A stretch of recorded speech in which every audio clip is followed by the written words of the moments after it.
Welcome back to Only Talk Sports. We talk sports every single day, or at least we try to. I'm your host, Jeffrey. Subscribe to the channel if you like sports content. Hit that notification bell so you never miss another video. Now, today, me and Buckeye Mike preview and predict who we think is going to win the Week 4 XFL Games. So, 7 o'clock on Saturday is our first game.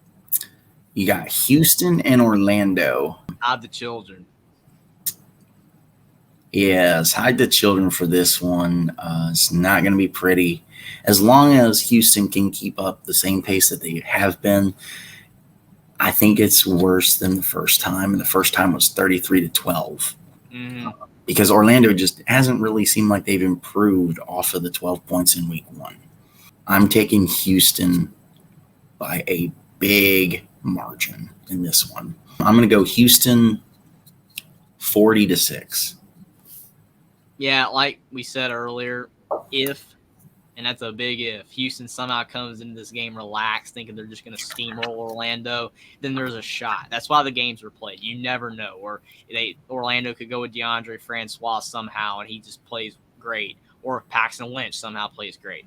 But unless that happens, and if the game goes how it should, then Houston's got this one easily. Because Orlando, the way they've played has been bad, and Houston's played great. That's why they're 3-0, 0-3. So the only way Orlando wins is they play the game of their life, or Houston plays an awful game thinking they're easily going to win. But more likely that's not going to happen, but you never know. But I'm going to go with Houston to beat Orlando 27-10. Should be an easy win for Houston if they play well. Okay, next game, I forgot, yeah, so we won't pick the same, yeah. Next game here, we got San Antonio and Seattle Sea Dragons. Cool name, I still love the Seattle Sea Dragons, it's awesome. But you got this game right here, I mean, San Antonio and Seattle are both 1-2, but I think they're both solid teams. I mean, Ben DiNucci, Josh Gordon's a great connection. The defense for Seattle, and sometimes Ben DiNucci is a little bit turnover prone, so that's limiting their ceiling, and the three-point conversion situation, which is just downright ridiculous. Cannot go for three every single time. San Antonio, they just played Houston and lost, so that was a tough loss. They didn't play that well in that game. And I think Jack Cohn has played well. They've just looked like a middle-of-the-pack team. They look like a middle-of-the-pack team. Like, Seattle has the potential to be better than middle, whereas, to me, San Antonio just seems like the fourth or fifth best team. But we'll have to see. Things could change as the season goes along. But as long as Seattle gets the Josh Gordon connection with Ben DiNucci, and they maybe convert one of these three-point conversions finally, or finally decide that they shouldn't do it and don't go for three, it's at home. I think Seattle's going to win 25-22. Man, come on. Just had to go Seattle, didn't you? Okay, so that means you pick Seattle. Well, I mean, at least I got to pick first, though. We didn't know our picks. So yes, I mean, it is proving a point. To your point, it is proving a point that I think at this point we've just decided who's good and who's bad and who's going to win the games and who's going to lose the games. I mean, I think you're about on the right track, honestly, at 25-22. I think you're going to start seeing improvement from Jack Cohn. He's already showing improvement. Hines Ward loves the kid. He's completely behind him. But Ben DiNucci is just all over the place, good and bad. And that's the only way San Antonio can win this game, is if they cause enough turnovers of some sort. I think Seattle probably wins the game 30-24. To me, this is the swing game of the week. Like last week, it was St. Louis, D.C., and I almost picked D.C., but I went with St. Louis, and I, hindsight, should have picked D.C. I was the one I was so close on. But, to me this week, this is the swing game between San Antonio and Seattle. If you look at the other games, realistically, they kind of look easy.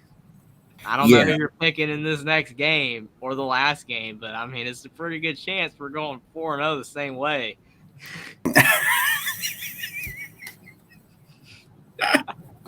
Maybe Orlando's punter should be the quarterback. It's worth a try, honestly. It's worth a try. Well, I mean, sometimes punters can surprise you. You throw a really good pass on a fourth down, you never know. But no one in Orlando. They just don't have anybody on the team that can pass. More likely. Yeah. Our next game is the start of the Sunday games. By the way, the Seattle game is at like 10 o'clock Eastern time. Ratings will be tough. Yeah. On the East No Coast. kidding.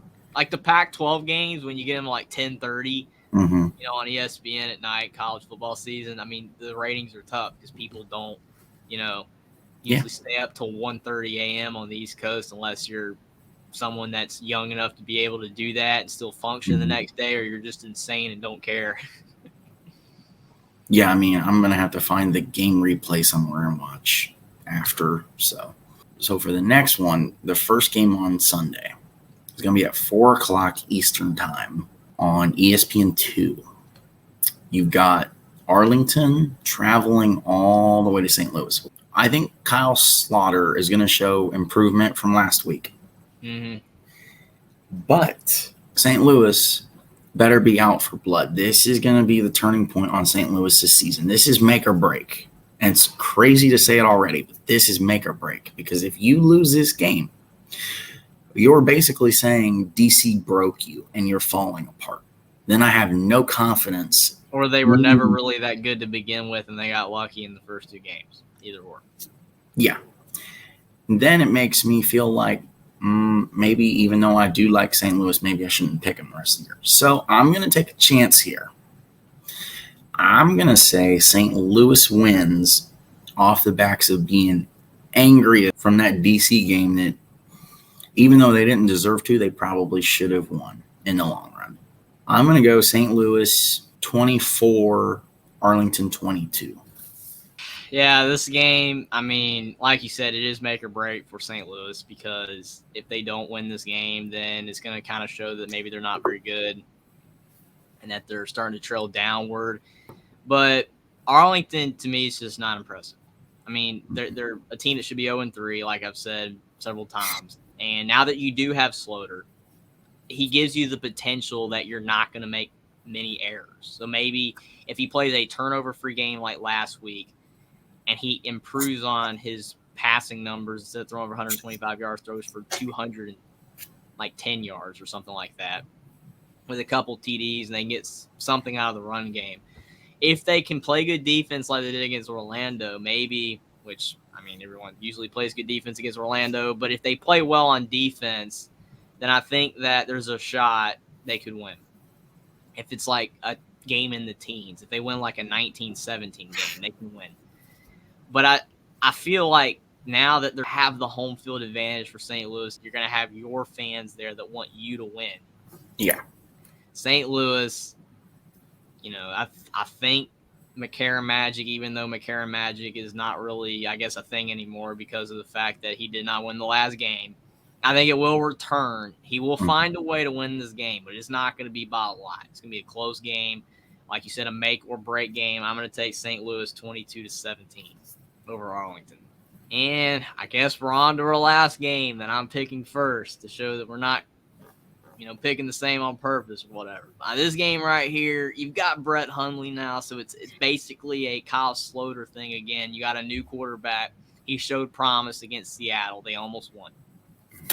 I think that Brett Hundley, I mean, if he can throw for 250, 300 yards, a couple touchdowns, play at a high level, they can maybe catch DC sleeping a little bit because of the fact DC's 3-0, we're riding high.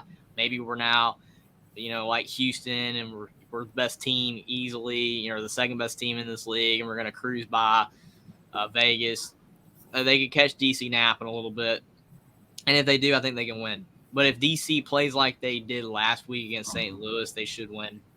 I still think Vegas has more of a way to go to be a really good team. I think that they are getting better now with Hundley. But I'm going to take DC to beat Vegas 27-15.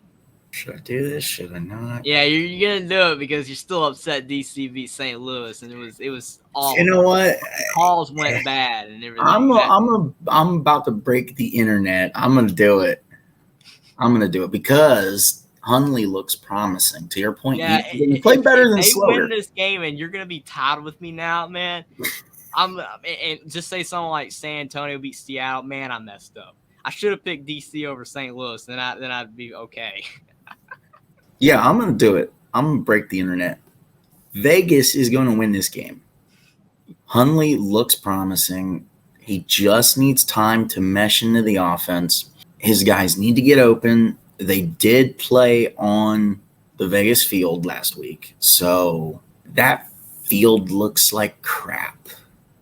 And that's almost like its own factor, honestly. And it could essentially prevent Vegas from winning at home unless you get into a tight battle with Orlando. If you play Orlando at home, I think Vegas can do it because DC is undefeated. They're starting to get cocky. Winning's going to their head, obviously, because it's the freaking brawl at the end of the game. Starting to get cocky. Oh my gosh, we just beat an undefeated team. We just beat St. Louis. They have supposedly the best quarterback in the league. We just knocked his teeth down his throat, so to speak. I think Vegas can do it. And if Vegas does it, it's going to be a close one. I'm going to go with Vegas 20-17. Subscribe to the channel if you like sports content. Like this video down below. Comment down below which XFL teams you think will win the Week 4 games. Follow me on Twitter as well, and I will see you next time.